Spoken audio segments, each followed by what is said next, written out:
క్యాబినెట్లో తీసుకున్న నిర్ణయాలకి ఆయన్ని బలి చేసి ఆయన లోపల పెట్టి ఎవరో అధికారులు చేసిన దానికి దానిపైన చెలవులు పలువులు కల్పించి ఆయన్ని పెట్టి ఆయన ఇబ్బంది పెడితే ఆ రోజు నేను కలిసినప్పుడు అనిపించింది అసలు ఆయన గుండెల్లో చెక్కు చెదరలేదు ఆయనకి. ఆయన ఒకటే ఒక మాట అన్నారు, this is way of life, politics ఇది ఇట్లాగే ఉంటుంది, మనం భరిస్తాం ముందుకెళ్ళడం. నాకు అనిపించింది నేను ఆయన అలాంటి వ్యక్తి పక్కన ఉండి అడ్మినిస్ట్రేషన్ ఒకటి నేర్చుకోవడం, కష్ట సమయంలో అసలు ఎలా ఆయన్ని చూసి నేర్చుకోవాలి. ఒడిదుడుకులు, పొలిటికల్ ప్రాసెస్ ఒడిదుడుకులు ఉంటుంది, వ్యక్తిగతమైన దాడుల దగ్గర నుంచి కుటుంబ పరంగా అన్ని రకాలుగా. కానీ అట్లా తట్టుకొని అసలు ఎవరన్నా ఊహించలేం కదా. ఒక 53 రోజులు ఆయన్ని పెట్టి అలా ఉంచితే నన్ను షూటింగ్లు చేయమంటే నేను చేయలేకపోయేవాడిని, తప్పు సంకేతాలు వెళ్ళిపోతాయని.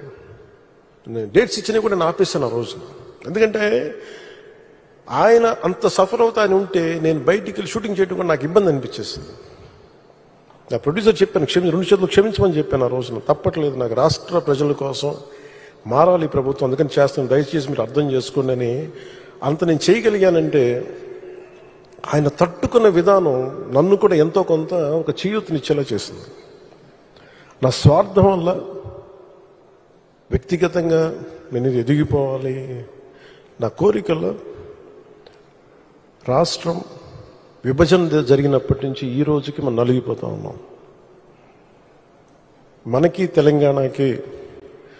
తెలంగాణలో మనం దాదాపు 3వ వంతున్నాం అభివృద్ధిలో. సంతోషం, మన తోటి తెలుగు రాష్ట్రం ఆనందం.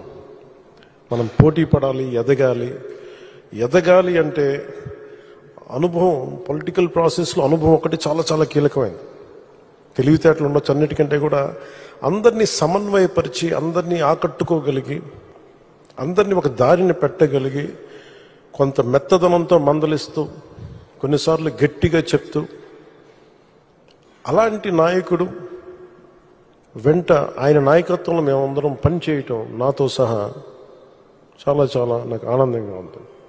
ఇలాంటి గడ్డు పరిస్థితుల్లో డబ్బు లేదు మనకి. రాగానే ఛార్జ్ తీసుకోగానే ఇవన్నీ ప్రోటోకాల్స్ ఉంటాయి, కానీ లోపల ప్రోటోకాల్స్ దగ్గర డబ్బులు లేవు లోపల.